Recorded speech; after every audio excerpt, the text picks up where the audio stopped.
On some level, everyone struggles with receiving negative feedback and comments from others. It's no fun to be criticized or mistreated in any way. Unfortunately, it's a part of life that everyone encounters at one time or another. How this type of interaction affects you is determined by the agreements you've made with yourself and with others. Agreements like what you believe is true in any given situation, what you expect out of life, what you deserve, what is acceptable to you, and what is not. These agreements reflect what you believe about yourself and the world around you. The second agreement of this book is don't take anything personally. The author encourages us to honor this agreement regardless of what's happening around us. If someone criticizes or insults you, don't internalize it.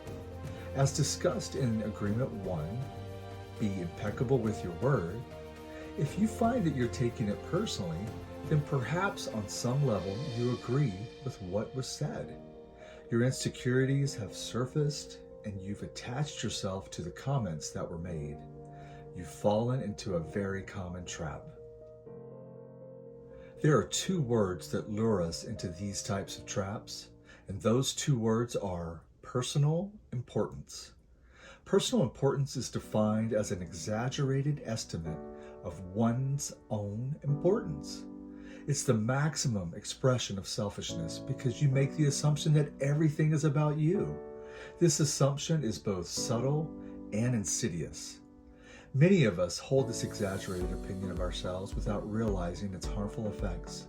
The most harmful effect is that it makes us very vulnerable to the opinion of others. The good news is that even when someone's verbal attack on you seems very personal, it really has nothing to do with you. Their beliefs and actions are a reflection of what's going on inside of them. Often, the source lies so deep inside of them that they're unaware or in denial. Knowingly or unknowingly, they deflect their own inner struggles and unhappiness onto others. When you take comments personally, you become easy prey to this type of person.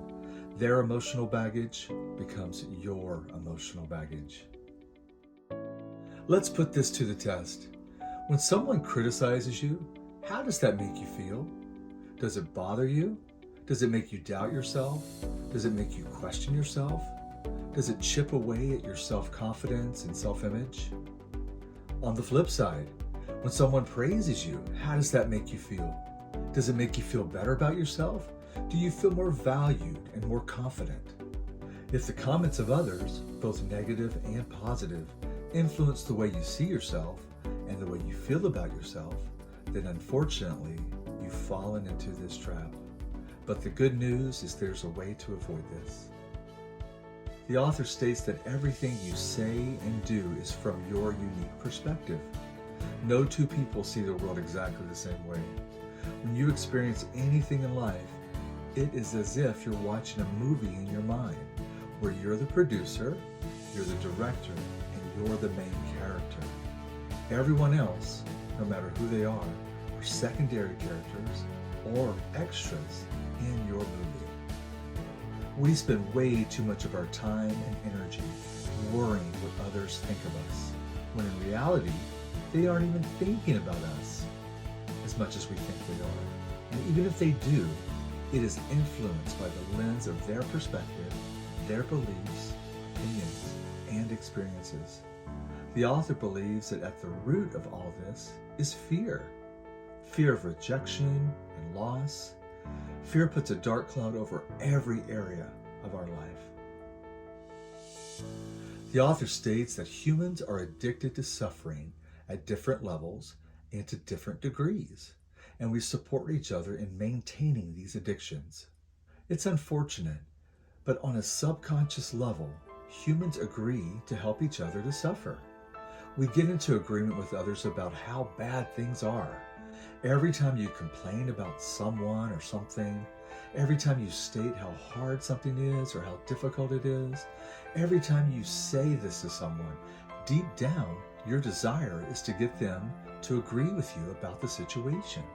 And when you do this, you're arguing for your limitations and digging yourself into a hole that would be difficult to escape from. It's so easy to fall into a negative mindset, especially when you look to others for acceptance and approval. This type of mindset creates unhealthy dynamics with others. We treat others poorly and allow others to treat us poorly too. So how do you shift this dynamic? The best way to avoid these types of traps is to face fear head on and be secure with who you are on the inside. When you do this, you begin to experience life quite differently. Your need for the acceptance and approval of others begins to decrease as your self-confidence and self-acceptance begin to increase. I love the quote, "Your opinion of me is none of my business." When you make this agreement a part of your life, you flip the script that your personal movie is based on. You turn obstacles into opportunities. You become the victor in your story instead of the victim, regardless of what is happening around you. When someone personally attacks you, it no longer stings. Their comments ricochet off of you because you know what is true and what is not. Having a positive self-image and a high level of self-esteem and self-respect makes you immune to the virus that gossip and harmful intent want to bring upon you.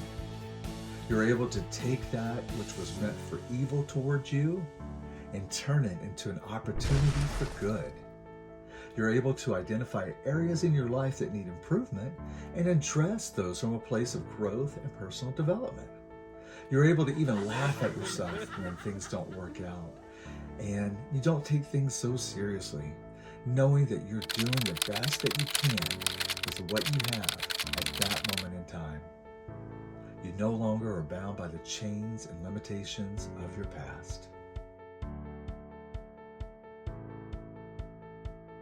You believe in yourself, you imagine, envision, and believe in the possibilities of your future. As you make it a habit to not take things personally, you won't need to place your trust in what others say and do. You're able to trust yourself and look within for guidance, value, and acceptance. You can say yes or no, whatever you choose, without fear, guilt, or judgment. You follow your heart and live an authentic life, a life that is filled with inner peace, fulfillment, and happiness. So that's a brief summary of agreement number 2. So before we go, let's look at some key takeaways of both agreement 1 and 2. Agreement number 1, be impeccable with your word. Key takeaways, speak with integrity, say only what you mean. Avoid using the word to speak against yourself or to gossip about others. Use the power of your word in the direction of truth and love.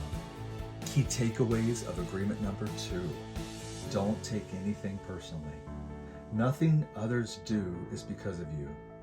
What others say and do is a projection of their own reality, their own dream. When you are immune to the opinions and actions of others, you won't be victim of needless suffering.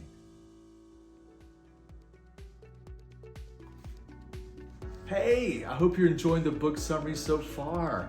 It's really been fun putting this together. Parts 3 and part 4 are coming out really soon.